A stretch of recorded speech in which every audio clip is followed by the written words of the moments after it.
Okay, so here I have my 5-gallon bucket that I use to collect my wood ash and my food scraps.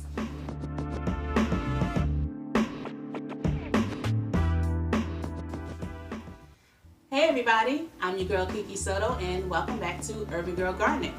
Today's video is going to be all about using wood ash in your garden and its benefits. But first, I want to take this moment to send my love, support, and heartfelt thoughts to all of my friends in the South, all of the people in the South who are dealing with this disastrous weather conditions right now.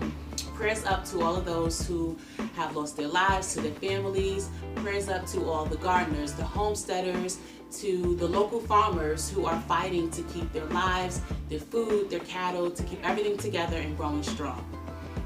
It's very easy for those of us in the north to just be like, oh, it's snow, get over it, you know, but our southern neighbors do not deal with this weather on a yearly basis like we do.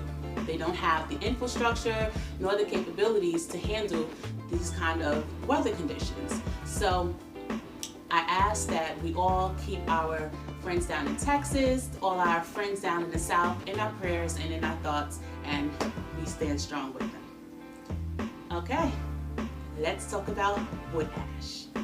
Okay, so let's talk about wood ash and all the benefits of using it in your garden.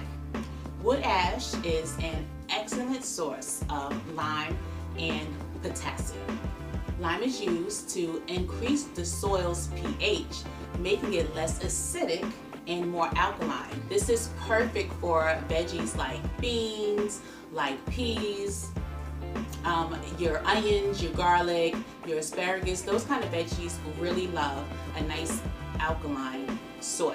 The potassium helps fruits, vegetables, and your flowers give off better blooms. Potassium also helps your plants balance their waters and sugars, helps them balance their waters and sugars themselves. This leads to juicier and sweeter fruits. And these, along with the macronutrients that we know of, like our nitrogen, our potassium, and our phosphorus, are needed for our plants to thrive. But remember, just like using other fertilizers, there can be too much of a good thing. One of the ways that you can use wood ash in your garden is to just scatter the wood ash throughout the garden itself. Wood ash produces lye and salt, and those ingredients are activated when wet. So if you put too much wood ash throughout your garden and too close to your plants, you will burn them and kill them. So we don't want to over fertilize. You want to be very, very careful adding wood ash to your garden. The best way that I know to add wood ash to your garden is to compost it. You add it to your compost. I add my wood ash to my bucket of food scraps, and then I take it and add it to my compost bin right in the yard. And as a matter of fact, I need to do that right now. So I'm going to show you how we get this done. Okay, so here I have my 5-gallon bucket that I use to collect my wood ash and my food scraps. Here's some food scraps from the last few days. Got a shovel, and all I'm gonna do is just scoop this out. That's simple. Add my scraps.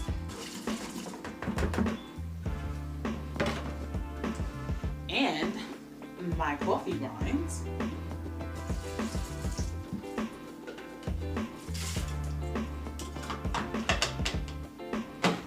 Right into my compost bucket.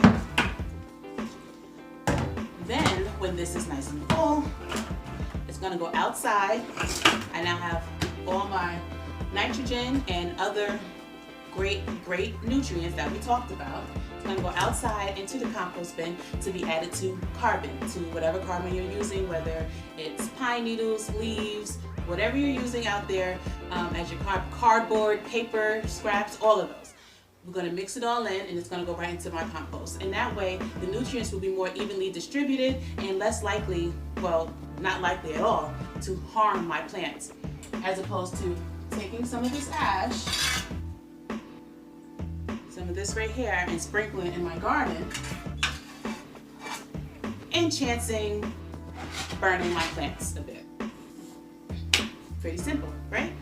Now, with all the awesome benefits of using wood ash in your garden, it's good to know one thing. All wood ash is not created the same, and you do not want to use wood ash from chemically treated wood.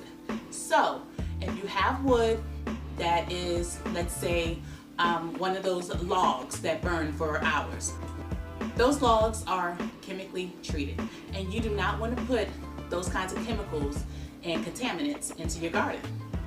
Another thing to take into account is the kind of wood that you're using. If your wood ash comes from hardwoods like oak or maple, then your ash has some really high doses of nutrients and minerals. If your wood ash is coming from softer woods like pine or firs, you're still going to get those minerals and nutrients. You're just not going to get them in as high a dose as you would from those harder woods, which is fine. You're still getting all the minerals and the benefits. Your wood ash can also be used as pest control. Remember those salts we talked about earlier? Well, if you sprinkle some of your wood ash in certain areas of your garden where you may have a slug problem or a snail problem, when that ash gets wet and omits those salts, that problem will be taken care of. If you have a snail problem, if you have a slug problem, wood ash is an all-natural way to go. Now, if it's an ongoing issue, when the ash gets wet, you will have to reapply. But again, you don't want to scatter heavily. You want to take a little and you want to sprinkle. Or you can just put it in certain areas of your garden. Okay? Well, that's all I got for today, you guys. Thank you so much for being here. I am your girl, Kiki Soto. Follow me on Instagram at Urban Girl Gardening. Follow me on Facebook. Join my Facebook group, Urban Girl Gardening. Hit me up. Shoot me an email at theurbangirlgardening@gmail.com. That's THEE, urbangirlgardening@gmail.com. Learn with me, grow with me. Thank you for being here. Bye.